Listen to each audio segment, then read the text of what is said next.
ভাই আমার জানার ছিল আপনি জেল খাটছেন বা আপনারা পুলিশে ধরে নিছে, আমি অনেক ভিডিওতে দেখছি।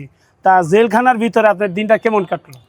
আসলে জেলখানার জীবনটা সবারই কষ্টের জীবন। জি। ওখানে জেলখানাতে কেউ ভালো থাকতে পারে না, যে সবাই থেকে কখন ওই জেলখানাতে ছুটে যাবো। জি। অবশ্যই জেলখানার, কারণ প্রত্যেকটা লোক মনে করেন জেলখানা দেখেন, যখন বিকেল 4:50 বাজে তখনই সবাইকে কিন্তু মনে করেন লকআপে বন্দি রাখে। অথচ এখান থেকে দেখেন মানুষকে লকআপে বন্দি রাখে, অথচ আমরা যে মুরগি হাঁস আছে তারাও কিন্তু মনে করি এত সকালে ঘরে ওঠে না।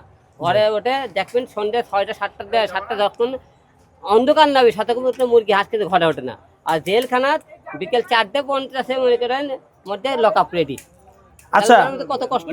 ভোর 4টায় দিনের না বললে সকাল দিন 4টায় সকাল সকাল সন্ধ্যা 4টা বাজে সকাল থাকে বিকেল 4:50 মনে করেন লকআপ করে বিকেল, সকাল বিকেল, বিকেল। বিকেল আর সকাল 6টায় খুলে দেয়।